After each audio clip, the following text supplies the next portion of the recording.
particulièrement agréable de présider ce matin la cérémonie d'ouverture de la revue de direction du second semestre de l'année 2019 du Trésor public. À cette occasion, je voudrais très chaleureusement féliciter le directeur général et tous les membres du comité de direction ici présents. Mesdames et messieurs, il est heureux de constater que le Trésor public attache un intérêt singulier à l'organisation périodique de sa rencontre bilan qui revêt un enjeu capital dans sa quête de performance. Aussi devons-nous nous réjouir de cette constance propre aux institutions avant-gardistes capables d'axer leur développement autour d'une gestion participative et anticipative maîtrisée. C'est donc le lieu de saluer cette halte qui nous réunit ce jour et vise à évaluer la performance des processus afin de poser les jalons d'une année pleine de succès, à l'instar de celle objet de la présente revue de direction. À ce propos, et sans vouloir anticiper sur le bilan qui sera dressé durant ces assises, je puis déjà affirmer que l'année 2019 a été une année globalement satisfaisante, eu égard aux résultats probants enregistrés par vos services. En effet, il convient de le noter pour s'en féliciter que le Trésor public a exécuté à 100% les actions mises à sa charge au titre du plan d'action opérationnelle 2019 du ministère de l'Économie et des Finances.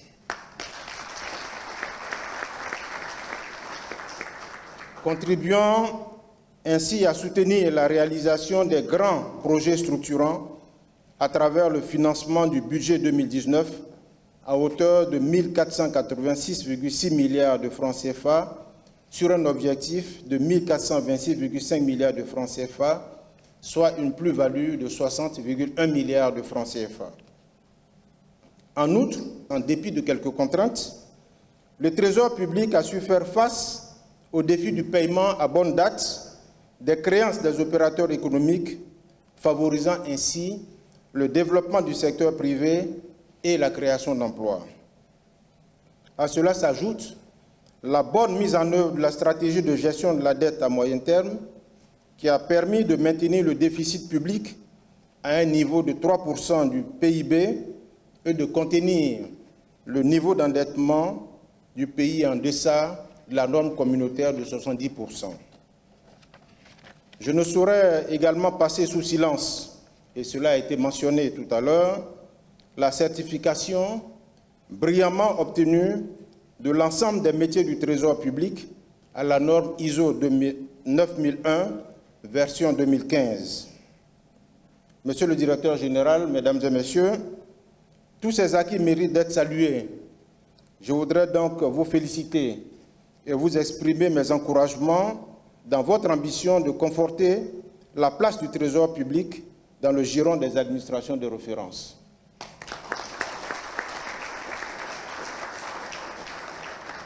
Félicitations à vous, félicitations également à toutes et à tous. Au-delà de ce satisfecit, il importe de ne pas perdre de vue les défis importants qui se présentent à nous au cours de cette gestion. En effet, il convient de rappeler que la Côte d'Ivoire aborde une année charnière qui impose de redoubler d'ardeur en vue d'accélérer et de parachever certains chantiers qui sont en cours, tout en poursuivant le financement des projets prioritaires pour soutenir la croissance économique, conformément aux orientations du Premier ministre chef de gouvernement, M. Amadou Gon Coulibaly.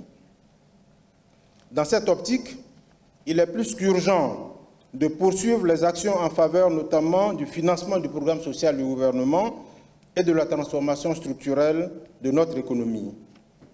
Toutes les initiatives qui s'y rapportent doivent être privilégiées. Dans ce sens, il vous appartiendra en cours de gestion de faire preuve de plus de détermination dans l'accroissement et la pérennisation des capacités de financement des priorités de l'État en œuvrant à une mobilisation accrue des ressources et à une gestion optimale de la dette publique. De façon concrète, il s'agira principalement pour le Trésor public de collecter cette année 1 494,4 milliards de francs CFA au titre des emprunts sur le marché des capitaux et d'assurer le suivi de la mobilisation des financements octroyés dans le cadre des partenariats bilatéraux et multilatéraux. En ce qui concerne l'exécution des dépenses, il importera de répondre de manière efficiente aux engagements intérieurs et extérieurs de l'État en veillant particulièrement au règlement à bonne date de la dette des fournisseurs et prestataires de l'État. Par ailleurs, et dans le même ordre de priorité, vos efforts devront être accentués autour de la mise en œuvre des actions inscrites au plan d'action opérationnel 2020 du ministère, qui intègre notamment celles adoptées dans le cadre du plan d'action prioritaire 2020 du gouvernement. Il s'agit entre autres de la finalisation des travaux relatifs au compte unique du Trésor, de la poursuite de la mise en œuvre du schéma directeur de réforme des finances publiques en ses composantes relatives à la comptabilité publique et à la gestion de la trésorerie. Un point d'honneur devra également être mis sur la fluidification de la communication avec les usagers à travers l'optimisation de l'utilisation de l'outil Baobab. Chers participants, mesdames et messieurs, comme vous pouvez le constater, les attentes sont nombreuses, mais pas insurmontables, et je sais pouvoir compter, une fois de plus, sur les capacités de chacune et de chacun à faire face aux exigences qui s'attachent à l'exécution des missions individuelles et collectives dans le respect de l'éthique et de la déontologie. À cet effet, cette rencontre bilan devrait constituer une nouvelle opportunité pour affiner vos stratégies et méthodes de travail. Vos débats devront en conséquence être constructifs et fructueux afin de déboucher sur des perspectives claires susceptibles de garantir la réalisation des objectifs prioritaires du gouvernement. C'est sur cette attente que je voudrais clore mon propos en félicitant le comité d'organisation et en déclarant ouverts les travaux de la revue de direction du second semestre 2019 du Trésor public. Je vous remercie.